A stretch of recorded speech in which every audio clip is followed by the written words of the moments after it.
Salut et bienvenue dans la météo du Bitcoin. J'espère que vous allez bien aujourd'hui et que vous avez profité des beaux jours sur les cryptos, mais sur l'ensemble des marchés également. Euh, et de préférence que vous n'avez pas lutté contre la tendance. C'est une nouvelle tendance ici qui s'est dessinée. Alors, elle s'est dessinée avec des indicateurs de tendance tels que Ishimoku et depuis peu en daily. Depuis hier en fait en daily avec la petite bougie finish ici, sortie de la Chikou, hop, croisement, nuage twist, Tenkan Kijun qui croise, pente haussière, les boules sont en contrôle.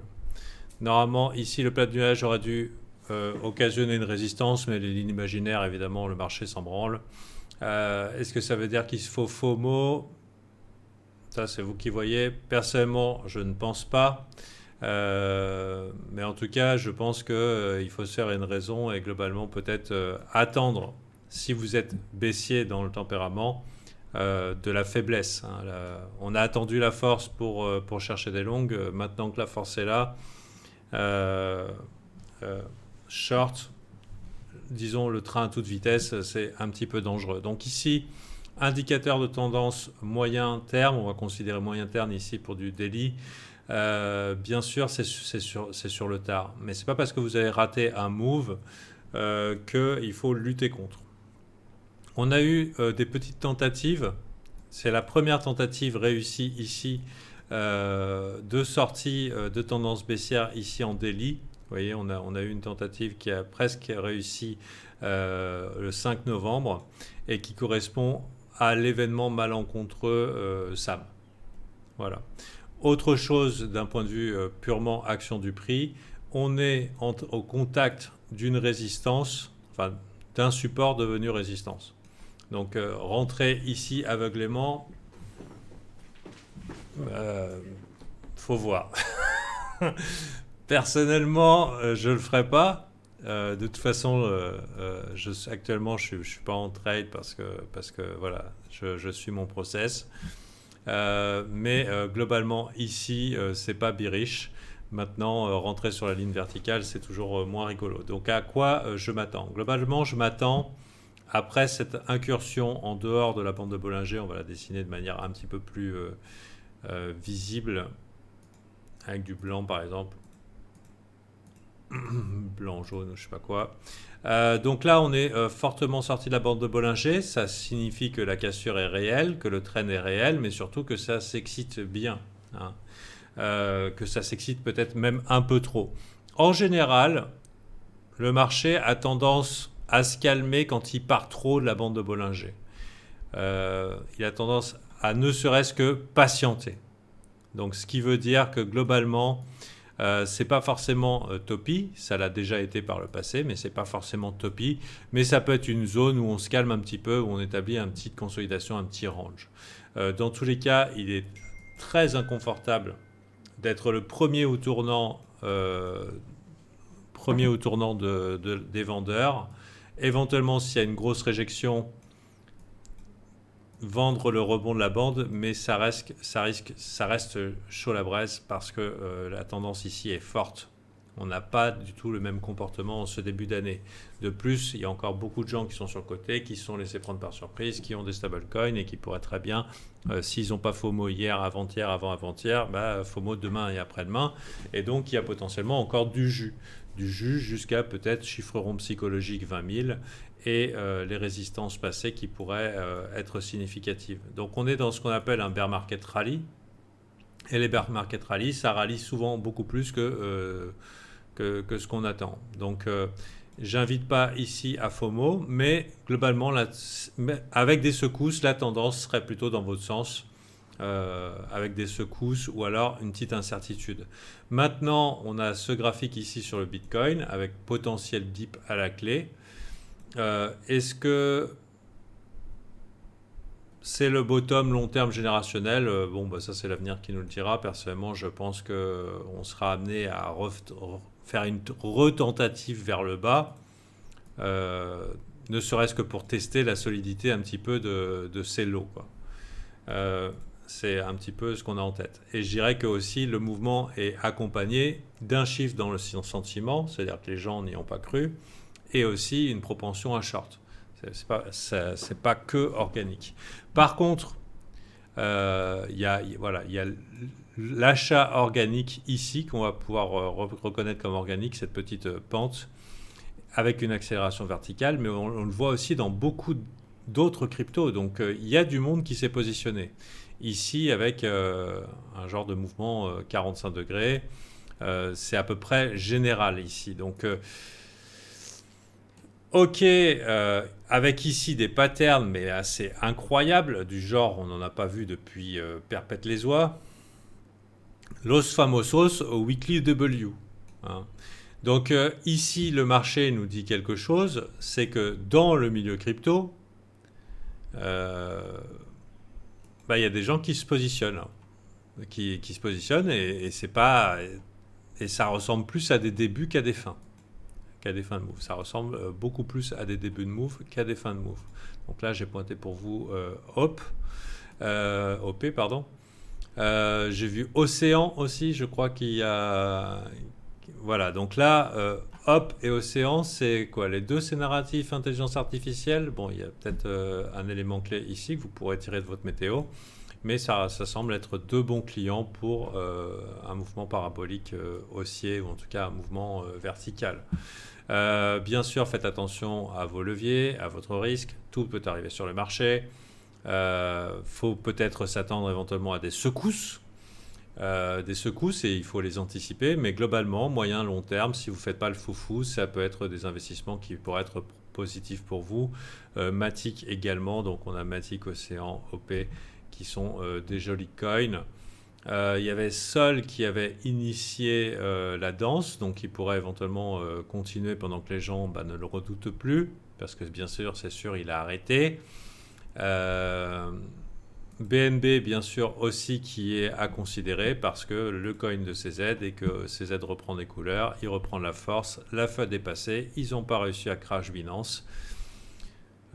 C'est pas quelques articles de plus dans le journal Wall Street Journal ou New York Times qui va changer quelque chose. Il a tenu le coup.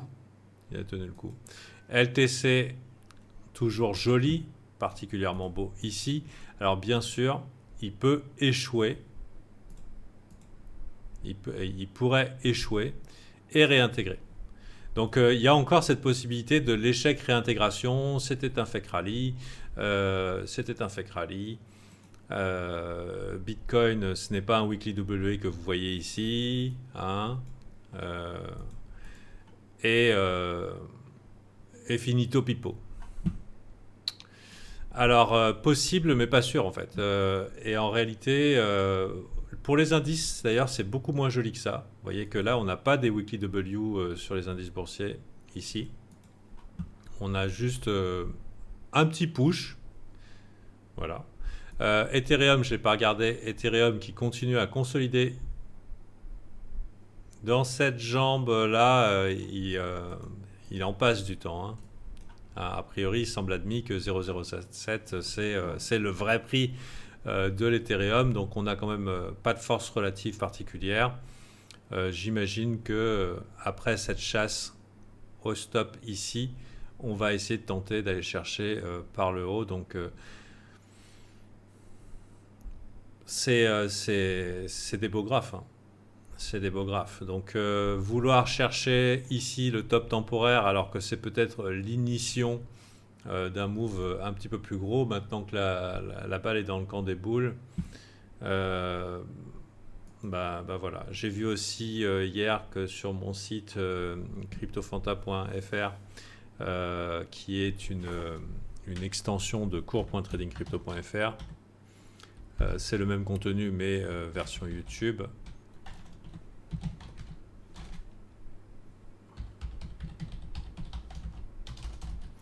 J'ai eu pas mal de nouvelles inscriptions. Donc j'imagine que le sentiment suit le prix et que la montée a pu intéresser des gens à soit se renseigner sur CryptoFanta, soit autre. Et du coup, l'accès à la formation gratuite, j'ai eu 4 ou 5 inscriptions hier, donc c'est un début d'intérêt ici, de l'argent qui revient. Donc, unie, jolie aussi, hein, avec 1, 2, 3. Ben, j'ai envie de dire que ce marché a trouvé des acheteurs. Et, c'est pas que du short squeeze. C'est pas que du short squeeze. Il y a du short squeeze, mais la manière dont ça achète, qui pour moi a ses caractéristiques, c'est-à-dire la pente 45 degrés, pose question. Ici, vous voyez, contrôle total et absolu, bullish. Bon, c'est déjà arrivé, hein. On verra, on pourra éventuellement envisager des shorts si on avait des rejets assez violents du marché. Par exemple, un Bitcoin qui tombe assez drastiquement. S'il tombait assez drastiquement, ça veut dire que les bears attendaient bien patiemment. Sur le rebond, on voit. On voit s'ils peuvent renvoyer un coup. C'est ce qu'a fait tout le bear market. Mais pour l'instant, on a juste des copains bears qui ajoutent au club des copains bears coincés. Et autre chose, c'est que chaque push sur le Bitcoin se solde par une consolidation sans dip. Donc pas de rejet, quoi. C'est no dip allowed. C'est-à-dire, ok, on push, c'est le top. Non, on push, c'est le top. Et au lieu d'avoir finalement un marché qui fait des tendances un petit peu comme ça, on se retrouve avec un marché qui fait plutôt une tendance. Donc en fait, c'est une acceptation de la valeur sur les highs. Souvent, ça peut former des tops. Mais ici, c'est plutôt des marches d'escalier. Si tu veux ton dip, fuck you. Tu vois. Va te faire foutre. Tu n'auras pas ton dip. C'est un petit peu ça. Donc là, il y a eu un dip qui a été, ça a été l'impact du CPI. CPI qui a été neutre. Les chiffres d'inflation ont baissé. Ce sont ceux qui ont été attendus.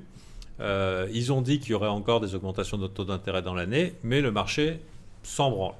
A priori, ici, les plus pressés ont l'air OK pour se positionner BTC. C'est un beau rallye ici.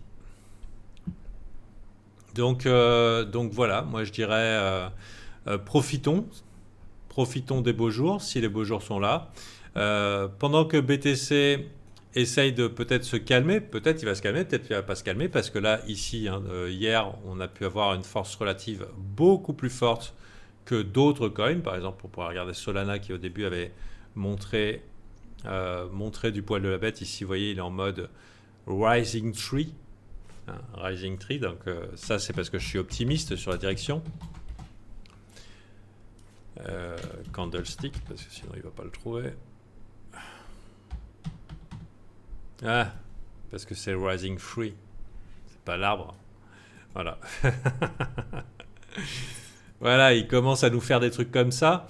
Donc pendant qu'on a un Bitcoin qui est relativement neutre et qui pourrait éventuellement range, hein, pourquoi pas topper aussi, mais après tout, avant de topper range, on pourrait avoir des altes qui le suivent ici et qui sont plutôt jolies. Voilà, c'est surprenant, mais c'est bien là. Même Doge, ça ressemble à un début de mouvement vertical. Hein, ça ressemble bel et bien à un début de mouvement vertical.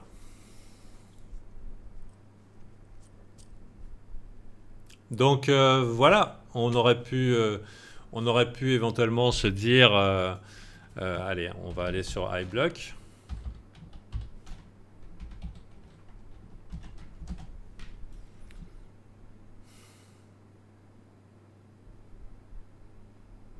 Je vais regarder sur iBlock.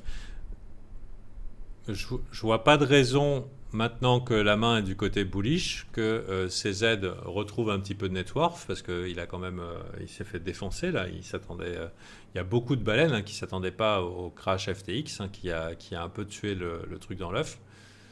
C'est pas les liquidations, pardon, c'est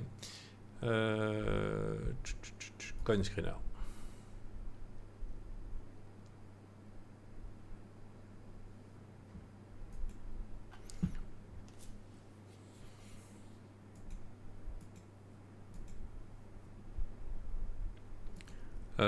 Qu'est-ce qu'on peut avoir dans CoinScreener? C'est tout?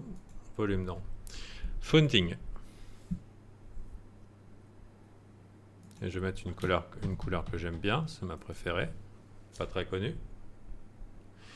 Voilà quoi.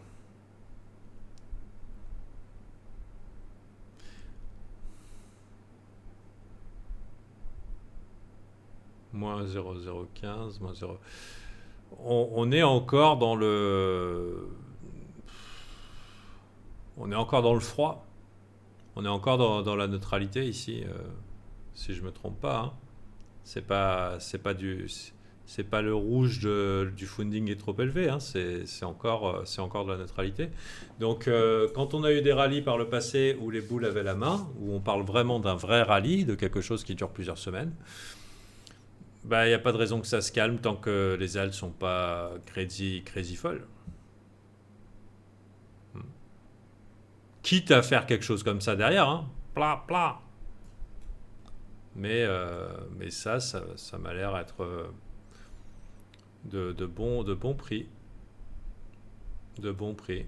Et maintenant aussi, du coup, de voir quels sont ces coins qui avaient de bons narratifs. Donc là, c'est un fail. Trade que j'ai pas pris, mais qui aurait été potentiel, j'imagine.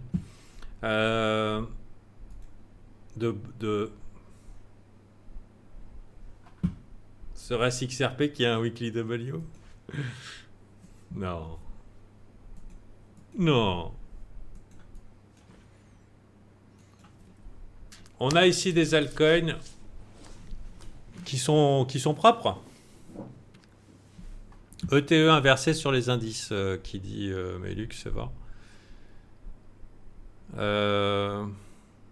Nasdaq.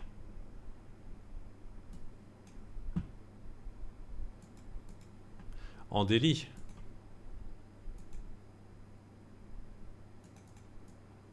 Moi, je vois rien. Je vois pas ce que tu vois. Qu'est-ce que tu vois? Si tu veux me le dessiner, moi, je vois juste qu'on a trouvé de la force sur le support, quoi.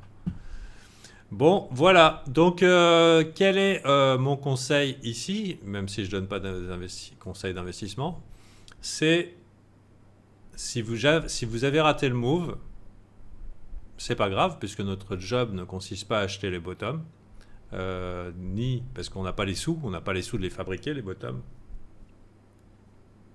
Sur mon graphe tout à l'heure. On n'a pas les sous pour les fabriquer, les bottoms, mais quand ils se manifestent, on peut rentrer après que les big boys aient fait leur taf. Par exemple, ici, les big boys ont fait quelque chose. Je reste quand même prudent, parce qu'on a le Jim Cramer, qui est un bon contre-indicateur, particulièrement bon, qui est en train de switcher bull.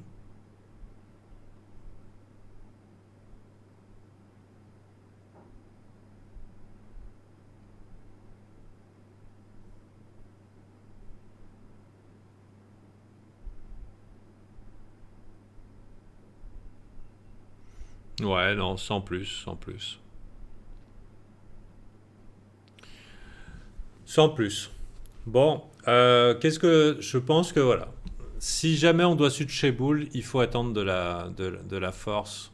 Il faut attendre de la faiblesse, pardon. Si on doit switcher bear, il faut attendre de la faiblesse. Et actuellement, il n'y a pas trop de faiblesse.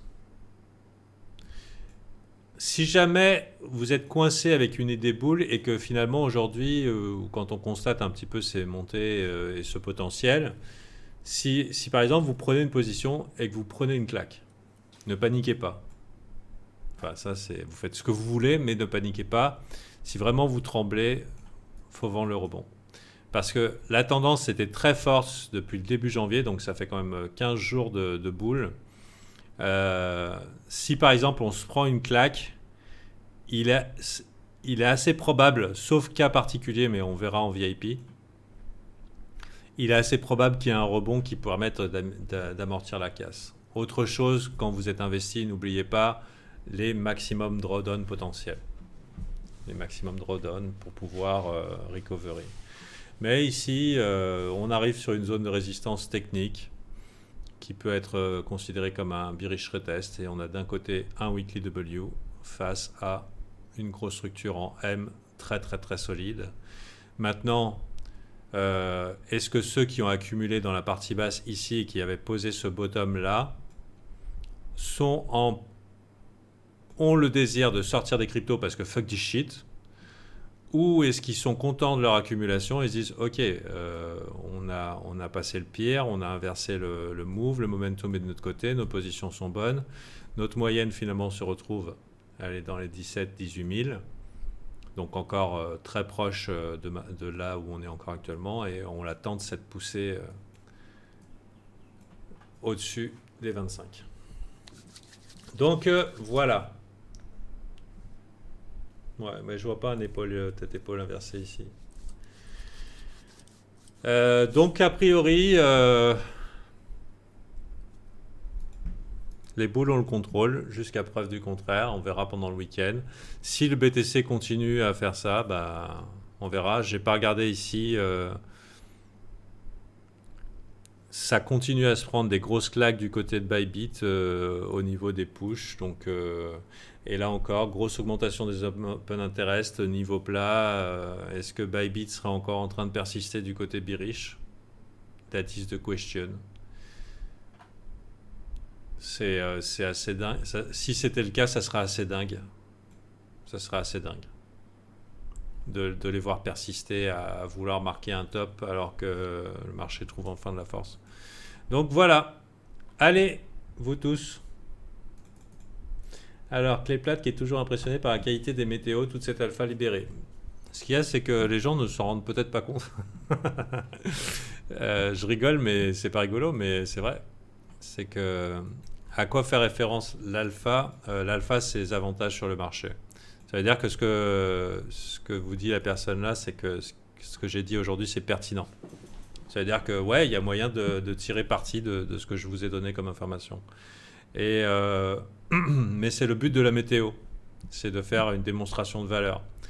Maintenant, il y a des gens qui mettent le contenu YouTube tous au même niveau, ou même peut-être qu'ils me mettent dans le bas du panier, même parce qu'ils n'ont peut-être pas développé encore l'œil de lynx. Et ceux qui ont vu la valeur, sachez qu'il y en a plus dans le groupe. Il y a de quoi changer votre approche sur les marchés en vue d'avoir des résultats et d'atteindre les objectifs que vous avez pour vous, c'est-à-dire de passer le stade de la médiocrité. Voilà, sur ce, tous les détails en descriptif de la vidéo. Merci à ceux qui sont dans le groupe, c'est eux que je bichonne surtout. Et de temps en temps une petite météo parce que il faut bien dire qu'on existe. Allez, bye!